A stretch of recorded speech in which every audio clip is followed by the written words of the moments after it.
Om Sai Namo Namaha Shri Sai Namo Namaha Jaya Jaya Sai Namo Namaha Satguru Sai Namo Namaha. Chapter 37. Chavadi Procession. In this chapter, Hemadpant, after making some preliminary observations on some points of Vedanta, describes the Chavadi procession. Preliminary. Blessed is Sai's life. For his devotees, blessed is his daily routine. His ways and actions are indescribable. Sometimes he was intoxicated with Brahmanand, divine bliss, and at other times completely self absorbed. While doing so many things at the same time, he was yet unconcerned with them. Though he seemed at times quite inactive, he was not idle or dozing. He always abided in his own self. Though he looked calm and placid as the sea, he was deep and unfathomable. Who can describe his ineffable nature? He regarded men as brothers, women as sisters and mothers. He was a perfect celibate, as everybody knows. May the knowledge we got in his company last long unto death. Let us ever serve him with wholehearted devotion to his feet. Let us see him, God in all beings, and let us constantly remember his name. Hemadpant, after making some lengthy dissertations on some topics of Vedanta, which he himself considers as a digression, goes on to describe the Chavadi procession. Chavadi procession. Baba's dormitory has been already described. One day he slept in the masjid and on the next in the Chavadi near the masjid. He slept in the masjid and in the Chavadi on alternate days. This alternate sleeping at both these places went on till Baba's Mahasamadhi. From 10th December 1909, devotees began to offer regular worship to Baba in the Chavadi. This we will now describe with his grace. When the day of retiring to the Chavadi came, people flocked to the masjid and did bhajan in the mandap courtyard for a few hours. Behind them was a beautiful palanquin, to the right a Tulsi Vrindavan, and in front Baba adorned his seat, and there were the devotees singing bhajan. Men and women who had a liking for the bhajan came in time. Some took tal, chiplis, and kartal, mridang, kanjiri, and gol, all musical instruments, in their hands and conducted the bhajan. Sai Baba was the magnet who drew all the devotees to him. Outside in the open, some trimmed their divatyas, torches, and some decorated the palanquin. Some stood with cane sticks in their hands and hailed victory to Baba. The corners were decorated with buntings. In the masjid, rows of burning oil lamps shed their light. Baba's horse Shyamkarna stood fully decorated outside. Then Tatya Patil came with a group of men to Baba and asked him to be ready. Baba sat quiet in his place till Tatya came and helped him to get up by putting his arm under Baba's arm. Tatya called Baba by the name of Mama, maternal uncle. Really, their relationship was extremely intimate. Baba wore on his body the usual kafni, took his satka short stick under his armpit, and after taking his chillum, tobacco pipe, and tobacco, and placing a cloth over his shoulder, became ready to start. Then Tatya placed a golden embroidered beautiful shela shawl over his body. After this, Baba himself put a few fuel sticks into the duni to keep it alive, and with his right hand extinguished the lamp burning near the duni, and then started for the chavadi.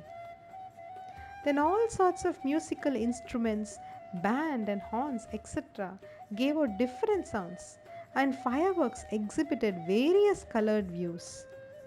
Men and women singing Baba's name started walking, doing bhajan to the accompaniment of mridang and veena. Some danced with joy, and some carried various flags. The Baldars, uniformed escorts, announced Baba's name when he came on the steps of the masjid. On two sides of Baba stood persons who held chamars, a bundle of animal hair fixed at one end of a stick, and others who fanned Baba. On the way were spread folds of cloth which Baba walked on, being supported by devotees' hands. Tatya Patil held the left hand and Mahalsapati the right, and Bapu Sahib Jog held the chatra umbrella over his head. In this fashion, Baba marched on to the chavadi. The fully decorated horse, named Shyam Karna, led the way, and behind him were all the carriers, waiters, musical players, and the crowd of devotees. Harinam, the name of the Lord, was being chanted to the accompaniment of music, as also the name of Sai. In this manner, the procession reached the corner, and everyone who joined this party seemed pleased and delighted. On reaching this corner, Baba stood facing the chavadi and shone with a peculiar aura. It seemed as if the face of Baba took over the glory of the rising sun. Baba stood there with a concentrated mind, facing the north, as if he was signaling something. All the instruments played music, while Baba moved his right hand up and down for some time. Kaka Sahib Dikshit at this time came forward with a silver plate containing flowers besmeared with gulal, red powder, and threw them on Baba's body, off and on. The musical instruments played their best at this juncture, and Baba's face beamed with radiance and beauty, and all the persons viewed this lustre to their heart's content. Words fail to describe the splendor of this scene. Sometimes Mahalsapati began to dance as if possessed by some deity, but all were surprised to see that Baba's concentration was least disturbed. With a lantern in his hand, Tatya Patil walked on Baba's left side and Bhagat Mahalsapati on the right, holding in his hand the hem of Baba's garment. What a beautiful procession, and what an expression of devotion! To witness this, men and women, poor and rich, flocked there. Baba walked at very slow pace. Bhaktas followed on both sides with love and devotion. With joy permeating the whole atmosphere of the place, the procession reached the chavadi. Those days are gone now. Nobody can see them in future. But by remembering and visualizing that sight, we can bring solace and ecstasy to our minds. The Chavadi was also fully decorated with a good white ceiling, mirrors, and many sorts of lamps. On reaching there, Tatya went ahead and spread an asan, seat cushion, and placing a bolster, made Baba sit there and made him wear angarka, coat. Then the devotees worshipped him in various ways. They put a crown on his head with a tuft above, placed garlands of flowers and jewels round his neck, and marking his forehead with musk mixed vertical lines, as Vaishnava devotees do. They gazed at him for long to their heart's content. They changed his headdress now and then held it aloft on the head, fearing that Baba might throw it away. Baba knew what the Bhaktas wished for and meekly submitted to all their ways without objection. With these adornments, he looked wonderful and beautiful. Nana Sahib Nimonkar held the chatra, state umbrella, with its beautiful pendants, which moved in a circle with its supporting stick. Bapu Sahib Jog washed his feet in a silver dish, offered argya and worship with due rituals, then besmeared his arms with sandal paste and offered him tambul, betel leaves. Baba sat on the asan, Gadi, while Tatya and others kept standing. When Baba sat on the Gadi, supporting himself against the bolster, devotees on both sides waved chamars and fans. Shama then prepared the chilim and handed it over to Tatya Patil, who drew a flame out of it by inhaling a deep breath through his mouth and then gave it to Baba. After Baba had his smoke, it was given to Bhagat Mahalsapati and then it was passed round to all. Blessed was the inanimate chilim.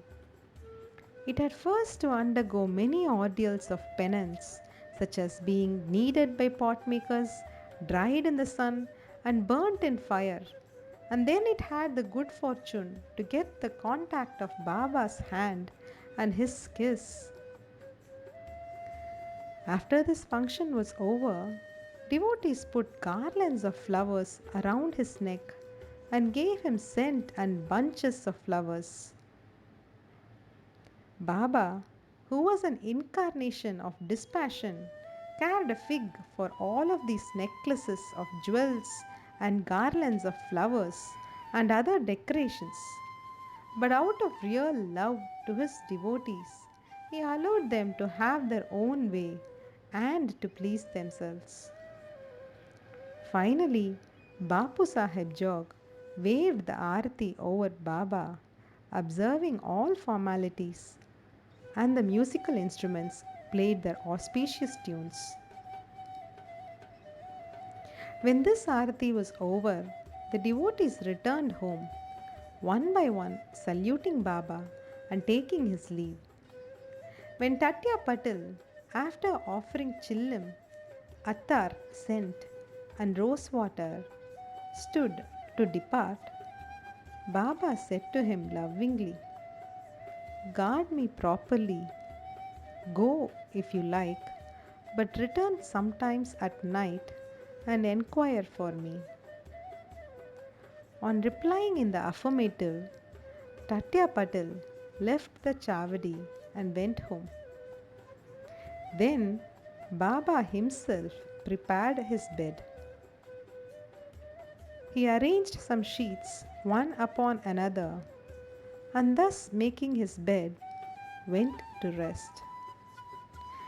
We shall also now take rest and close this chapter with a request to the readers that they should remember Baba and his Chavadi procession daily before they retire and go to bed. Bow to Shri Sai. Peace be to all. Shri